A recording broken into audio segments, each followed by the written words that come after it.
जय श्री कृष्णा। दीपशिखा के चैनल में आपका स्वागत है। श्रीमद् भगवत गीता श्रद्धा के विभाग अध्याय 17 भाग 7 तत्सदिति निर्देशो ब्रह्मणस्त्रिविधः स्मृतः ब्राह्मणास्तेन वेदाश्च यज्ञाश्च विहिताः पुरा।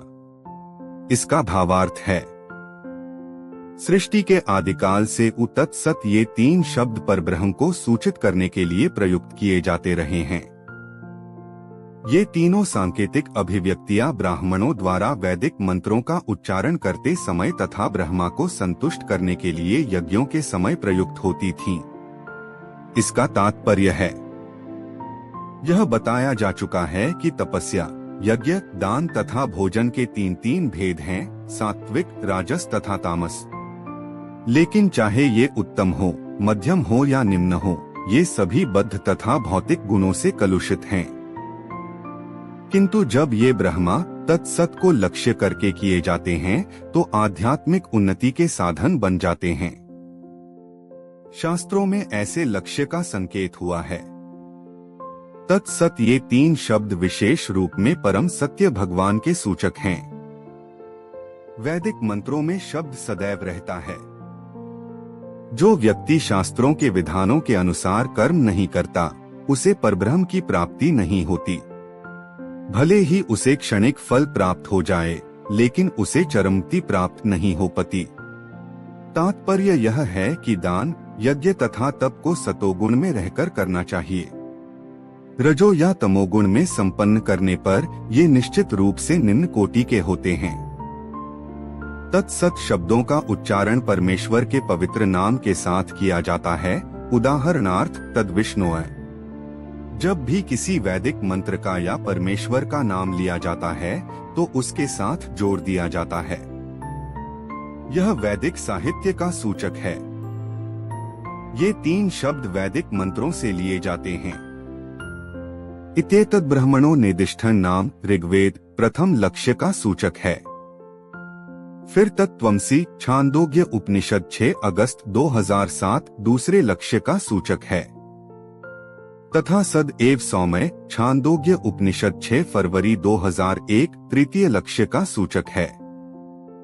ये तीनों मिलकर तत्सत हो जाते हैं। आदिकाल में जब प्रथम जीवात्मा ब्रह्मा ने यज्ञ किए तो उन्होंने इन तीनों शब्दों के द्वारा भगवान को लक्षित किया था।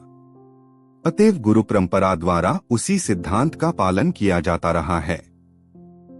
अतः इस मंत्र का अत्यधिक महत्व है। अतएव भगवद गीता के अनुसार कोई भी कार्य तत्सत के लिए अर्थात भगवान के लिए किया जाना चाहिए। जब कोई इन तीनों शब्दों के द्वारा तप, दान तथा यज्ञ संपन्न करता है तो वह कृष्ण भावनामृत में कार्य करता है। कृष्ण भावनामृत दिव्य कार्यों का वैज्ञानिक कार्यान्वयन है, जिससे मनुष्य भगवत धाम वापस जा सके। ऐसी दिव्य विधि से कर्म करने में शक्ति का क्षय नहीं होता। तस्माद् इत्युदाहृत्य यज्ञदान तपः क्रिया है प्रवर्तन्ते विधानोक्ताः सत्यं ब्रह्मवादिना। इसका भावार्थ है, अतएव योगीजन ब्रह्मा की प्राप्ति के लिए शास्त्रीय विधि के अनुसार यज्ञ, दान तथा तप की समस्त क्रियाओं का शुभारंभ सदैव ओम से करते हैं। इसका तात्पर्य है, तद विष्णोः परम पदम। विष्णु के चरण कमल परम भक्ति के आश्रय हैं। भगवान के लिए संपन्न हर एक क्रिया सारे कार्य क्षेत्र की सिद्धि निश्चित कर देती है। तदित्यनभिसंधाय फलन यज्ञ तपः क्रिया है दान क्रियाश्च विविधाः क्रियन्ते मोक्षकांक्षिभिः। इसका भावार्थ है, मनुष्य को चाहिए कि कर्मफल की इच्छा किए बिना विविध प्रकार के यज्ञ, तप तथा दान को तत्शब्द कहकर संपन्न करे।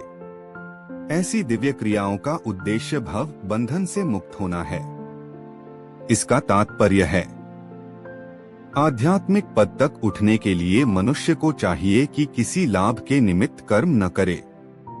सारे कार्य भगवान के परम धाम वापस जाने के उद्देश्य से किए जाए, जो चरम उपलब्धि है। गीता का अगला अध्याय सुनने के लिए चैनल को लाइक, शेयर और सब्सक्राइब जरूर करें। धन्यवाद।